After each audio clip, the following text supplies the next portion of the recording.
episode of the Cozy Corner of Cinema. This is episode number 214, being recorded on Friday, May 8th, 2026. On a beautiful morning. The sun is out. There's a lovely breeze in the air. It's a little bit chilly out, but it's not too bad. I've already drank about half this cup of coffee, and will definitely be getting more from the pot pretty soon.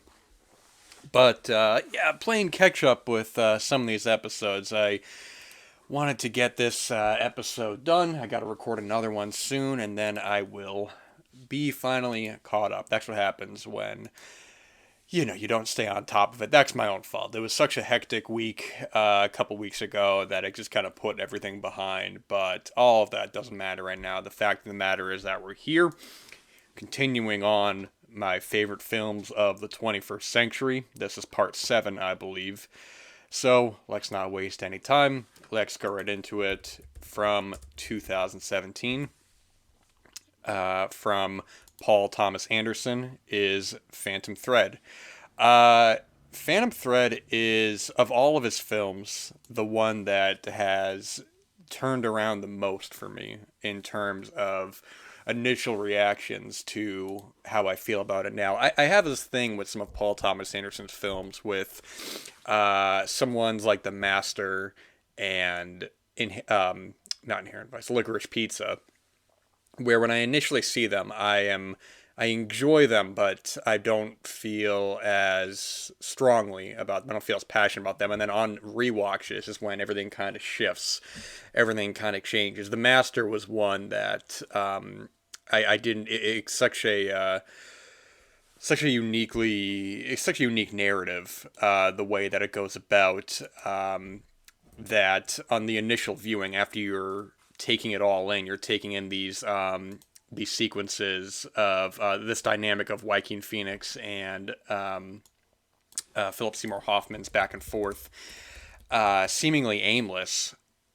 On another viewing, when you're able to watch that again with the knowledge that you have from the initial viewing, you're able to appreciate it more. And I got a much different reaction from that the second time, and I love that film. That's actually probably my second favorite Paul Thomas Anderson film, and Licorice Pizza as well, which is one that I liked when I saw it, but I remember the pacing felt very off to me. And on a second viewing, I had just completely turned around, and it totally worked for me.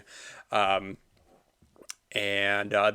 only one I would say that didn't work for me on a second time is actually the only film of his I don't like, which is Inherent Vice, based off the Thomas Pynchon novel, which is a notoriously, to my knowledge, don't quote me, this is a notoriously kind of difficult book.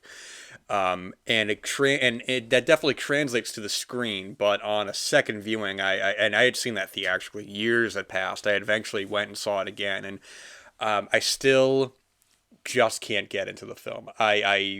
It's like all the elements are there, and there's a couple of really standout sequences, but boy, oh boy, I just do not connect with that film, and that is unquestionably my least favorite of his work. But Phantom Thread. So when I initially had seen it, I liked it. I definitely liked it. It was one I was very curious about.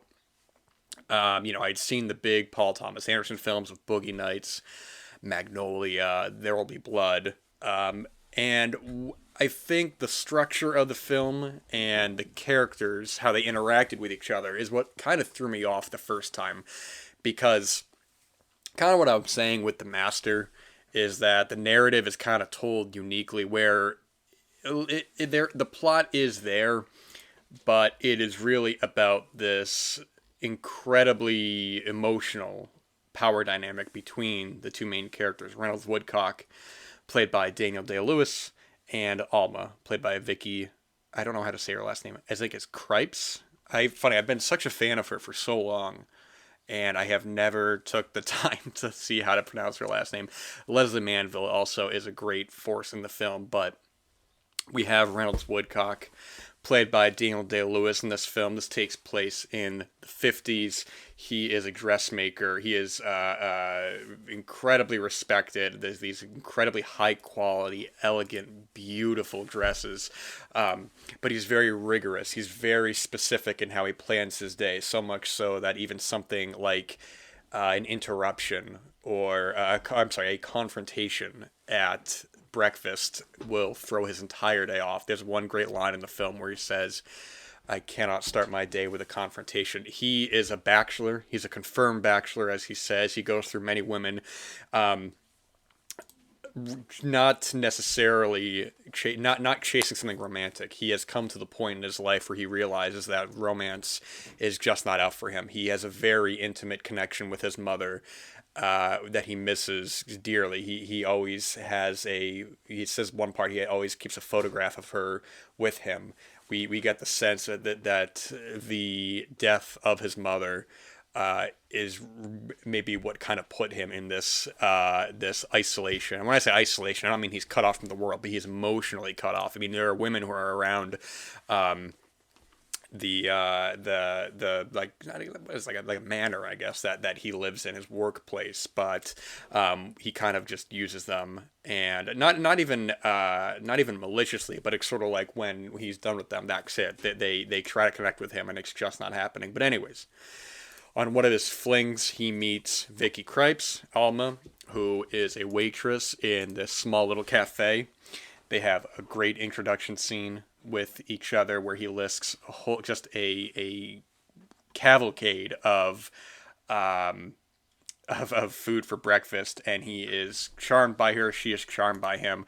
Vicky Krieps, I think, is one of these actresses. Has such this natural beauty to her. I've seen her. I've talked about before how much of a fan I am of Hold Me Tight, the Matthew Amalric film from a couple years ago, and I think that's one of the best films of the century so far. I really can't say enough positive things about it. It's such an incredibly mature and nuanced and thoughtful film. And she was also just in, actually, Jim Jarmusch's new film, Father, Mother, Sister, Brother. She's been in a bunch of stuff. She was also in like Hot Milk from last year, and The Dead Don't Hurt, the Viggo Mortensen Western. But she's got a real natural, unique beauty to her.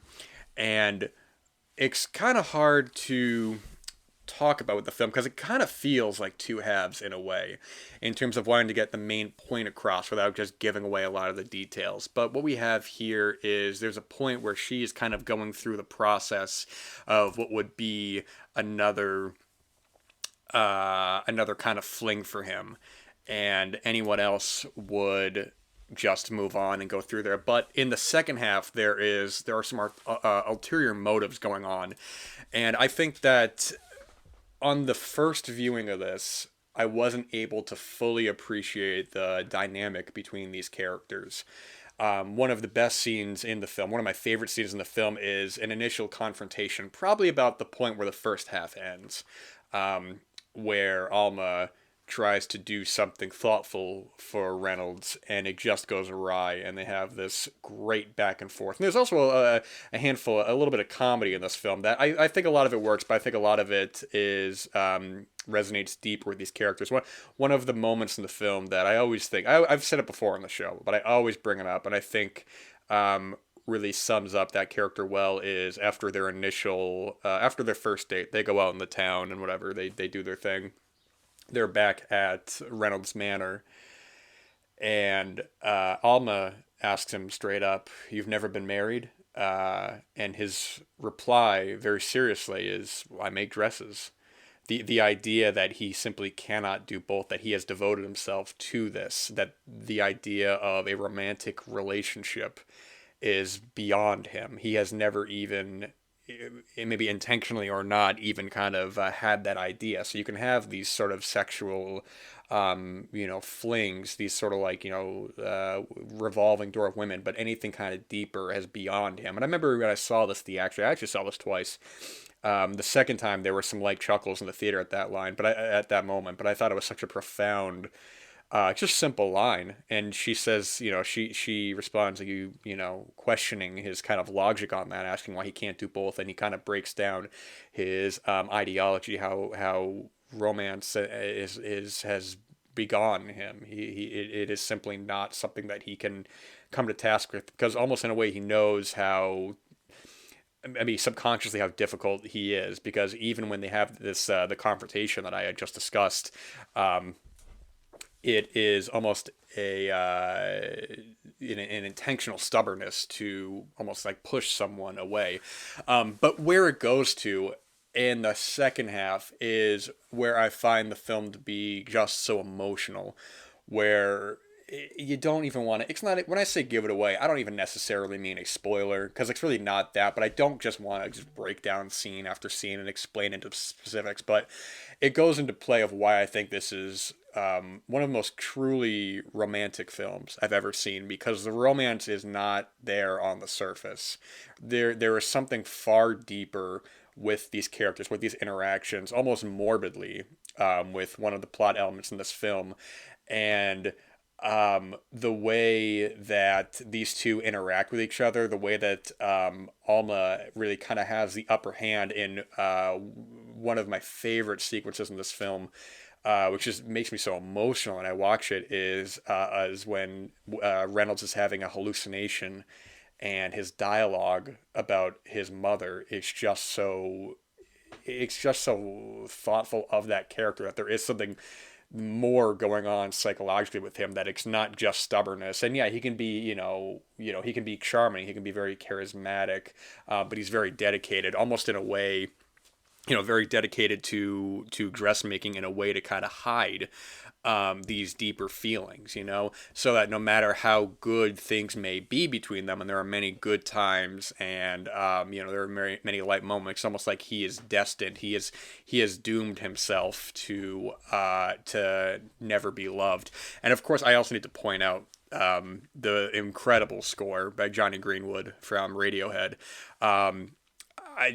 People talk about. I always talk about the Oscars. They don't matter, or they're fun to watch, but I don't get too upset about it. But people always talk about the big kind of snubs of, Shakespeare in Love over Saving Private Ryan, or Crash or Brokeback Mountain. But to me, as egregiously as those, is this not receiving Best Original Score. Instead, The Shape of Water has. Shape of Water, admittedly, is a film I'm not a fan of, but to me that score is just so. Well, I'm not going to sit here and just knock the score, because I mean, hey, many incredible musicians work on these big films, but just multiple pieces of music in this are are as equally romantic as they are melancholic, as they are, setting the mood for the scene. They're just, it's one where just days and days after watching, I just kept thinking about these songs, or these pieces of music. I don't remember what they're all called, but oftentimes, I'll say, hey, I have the record, the vinyl record of this, and sometimes I just put it on. I'm just transported back to the film, and I'm transported back to these emotions that I felt during the film. And the way the film is shot is incredible as well. I mean, the way that just some of the camera placements, some of like the slow zooms that they do, the when I say the power dynamic between these two characters, you can see in a lot of the moments with the framing, and how I don't want to get too much into it. I don't want to. Again, I don't. It's difficult for me not to just talk about scene by scene, but just many great shots in the film. Everybody kind of refers back to or talks about the New Year's Eve sequence with all the balloons falling. It's an incredible shot, and of course the dresses are just so gorgeous in the film. They are just, and not just the dresses, but like the suits that he wears. The sequence, the sequence when he's making her a dress specifically, and just the methodical way he goes about it, combined with Johnny Greenwood's score, it's just so elegant, it's just so mature the way it goes about. And Daniel Day-Lewis, I mean, this was his last film for a while, until he returned with Anemone. And I mean, it's so hard to give a favorite or best performance. I don't believe in like best anything like that, but I think this was, as accomplished as, and as incredible as an actor as Daniel Day-Lewis is. I sometimes don't. I often sometimes get a lack of an emotional connection to him. Aside from just praising, these incredible performances, uh, compared to something like a performance in this compared to something like There Will Be Blood, which is also a phenomenal performance in that. But when that's a very different kind of film and a very different kind of performance. But this is something, the Phantom Thread as a film and as a performance is something that I'm far more drawn to. The quiet, the quietness, the subtlety, the disdain that a character can have without having to shout or go big about it. And for There'll Be Blood, that works for that film. That's a different kind of character who reacts to people and reacts to these different situations far more aggressively. And there are just so many great moments in that film with him, where there's just this stick of dynamite. You're just waiting for him to go off in this. And here, you never get that sense he's going to explode or yell at someone. It's far more mannered than that. And then that's where it almost, in a lot of ways, becomes more unpredictable and frightening. There's one moment in the film where he is using Alma for a dress, and she says that it's a back and forth. It's in the trailer actually, but I think obviously works better in the film. But she's talking about how she doesn't like the fabric and how he's being very cruel to her. He's saying like you need to change your taste and all that, and she keeps kind of pushing and pushing. Eventually, he just shuts his book, goes stop. And that moment, that actually a frightening moment. And, I think people kind of get turned off by I'm not even necessarily the cruelty, but I think the kind of character that Reynolds is. And to me, that's what makes the film so great, is that it's a character who, if you're pushing the audience away, if you're pushing people away where you go, my gosh, this is just such an unlikable, just unenjoyable character, which, and not unenjoyable to watch, but unenjoyable to be around. That's what makes the romance so much more. That's what makes it somebody who presumably can't be loved or refuses to be loved now has this situation, has someone who can see through that. But any other filmmaker, this would be just so cliche. This would be so there would be that scene where a character is like, have I undervalued you? Going back to a recent movie I have seen that was so stupid. They actually had to tell the audience how a character was feeling. Have I undervalued you? It's like, no, it's okay. I'm not 5 years old. I can appreciate subtlety, but there's just a look. There's a look a character gives at the end of the film, and it just melts my heart. It is just so beautiful the way the film is. And there's also this great ending narration from one of the characters where they're talking about the future, and they're talking about what life will be after all this. And that, my gosh, I struggle to even put the feeling in words of just what that means to me, what these sequences mean to me, what this this character, and when it finally ends, when it you could say abruptly, but when it just cuts to the next scene, it says directed by Paul Thomas Anderson. It is just so perfect, and that's why when I talked about One Battle After Another, in the little Oscar episode my fiance and I did it. I think that's kind of why I'm more so than anything else, I kind of found the writing so jarring, because when I look at this and I look at like The Master, I'm like, I'm definitely not dissing or throwing shade to One Battle After Another. Definitely not. Like I said, there's a lot of things I like about that film, but I'm almost like taken aback by like that almost feels like a first draft, where a film like this, there is so much more going on with these characters that every time I've gone back to it and every time I have watched it, I found myself peeling back layers more and more. Just simple things like a facial reaction, or just the way that a character delivers a line of dialogue, or moments that maybe were comedic at one point are not so comedic. Like there's a point that I'm sure it's probably intentionally comedic, but I also find it kind of sad, is when there's a point where they're eating breakfast together, and Reynolds is very particular about noises, very particular about like scraping and all that. And he's with a character, and they're being, to them not intentionally, but for the audience intentionally. We hear like the scraping of a butter knife on toast and the crunching and all that, and he just kind of lets out this stressful sigh. And both times I'd seen it theatrically, it got a laugh out of the audience, and I'm sure it's meant to be intentionally funny, but at the same time, even a moment like that, it feels so like this character is trying so much to be somebody that he's not. He's trying to be, more willing, but he just, he can't get it past himself. He just can't be in this situation where his we have to put that aside. He can't put that aside because he has been a certain way for so long. There's even a point at one point in the film where he goes through something and is seemingly, he's very remorseful, he's very thankful, but then he asks a question and he almost, you can kind of feel, he wants to kind of lash out because he asks like, oh, what are you waiting for, and that's why when you have these moments with this character, when you have these very quiet, very subdued dialogue exchanges, that makes the drama, the tension even more, because it's one thing for an actor to go big and go loud, and that works for a lot of films. There are plenty of, there's plenty of moments you can think back to where you're just waiting for a character to just finally, explode and get angry, and it's this frightening moment of of anger. I always think about like a film that I'm not a fan of, The Professional, but one of the moments that I always think is great is when Gary Oldman at the end, he just, that moment where he just screams at one of the henchmen, and it just feels so powerful, feels so raw, feels so earned. But here, that drama, it just works so much more because it just feels so, it feels so unpredictable. It just feels like, if a character is constantly screaming and yelling, and feels like, well, okay, they're just going to go off the cuff, this and that. And that works for a lot of films. Remember that I was talking about that movie Nil by Melf with, oh my gosh, who was the actor in that? I completely forgot.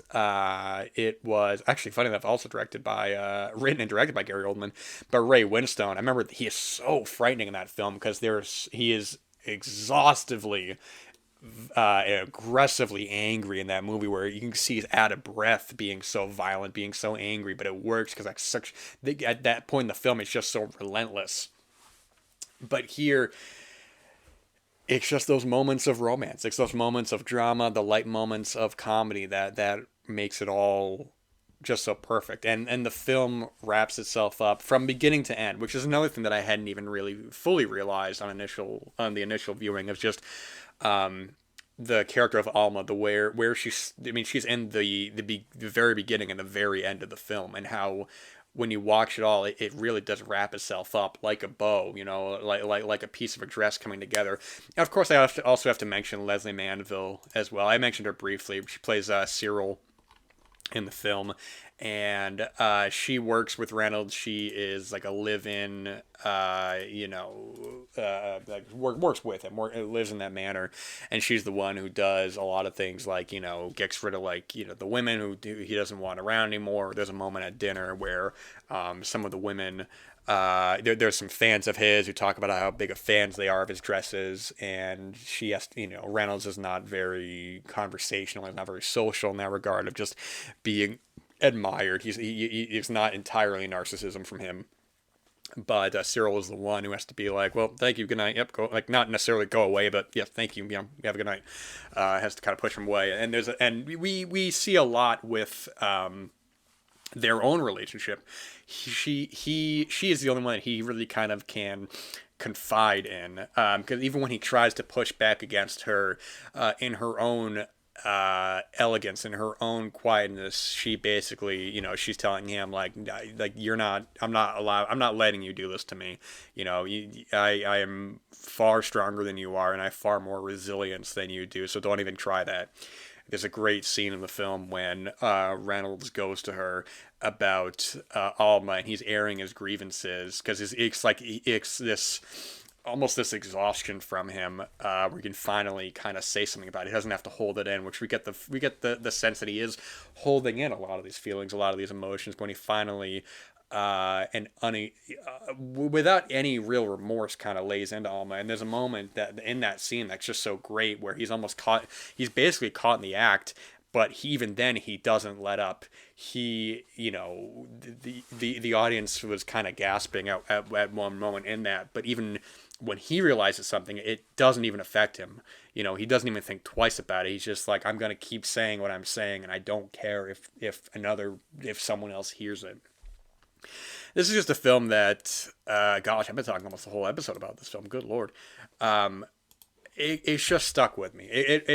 There's, it's ridiculous at this point to even say, like, yeah, obviously it's one of my favorite films because, it's on this list here, but it's one that, I've seen like maybe 4 or 5 times, and it's a film that I just constantly think about. It's one that when I rewatch it, I am so emotionally invested in the film. I'm just so taken aback by these musical these musical not even stings, but these cues, I should say. I'm sorry, these musical cues, and the way the camera moves around, and just the relationship between him and his mother, and that like I said, the hallucination sequence is just so emotional and haunting, and powerful. And the way he goes about, I just get more and more after every time I watch this. And Paul Thomas Anderson is a filmmaker who I don't think it's unanimous what his people's maybe favorite film is. People could say There Will Be Blood, they could say Boogie Nights or Magnolia, and that's one of the great things about Paul Thomas Anderson. He has no distinct masterpiece. A lot of people would say There'll Be Blood, and I do love that film. It's an incredible film, unquestionably, but to me, Phantom Thread is the one that I just get so much out of. I get so wrapped up in these characters and their journey, and Alma, is such a force of a character, and really kind of made me so infatuated with Vicky Krieps. I'm infatuated as an actress. I've seen her in these other films, and she's one of these actresses where I feel like sometimes is not utilized the strongest, but when you have a great director like this, and she is very funny in Father, Mother, Sister, Brother. She doesn't have a whole. She has a handful of dialogue in that, but just some of the her dialogue delivery in that is solid. It's great. I think she's just one of my favorite actresses of the 21st century so far, and really really shines in this. I think this is said Paul Thomas Anderson's masterpiece, and it's a film that, man, it just.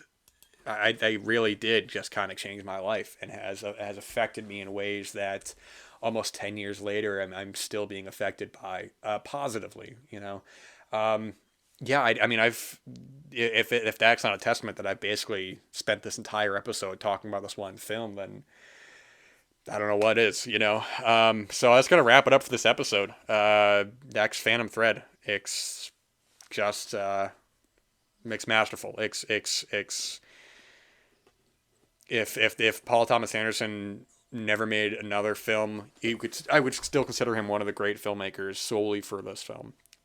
Total masterpiece, and that's putting it lightly. But that's going to do it for this episode, guys. It's a beautiful day outside. There's so much to get done, so many films to watch, so many books to read, so much life to live. We're going to take it one day at a time. We are going to just enjoy, and we are going to appreciate our daily blessings, and just be so relieved and thankful of to be alive and to be here with the good times and the bad times. We're gonna get through them, and every day is just such a gift. So thank you guys so much for listening, and until next time.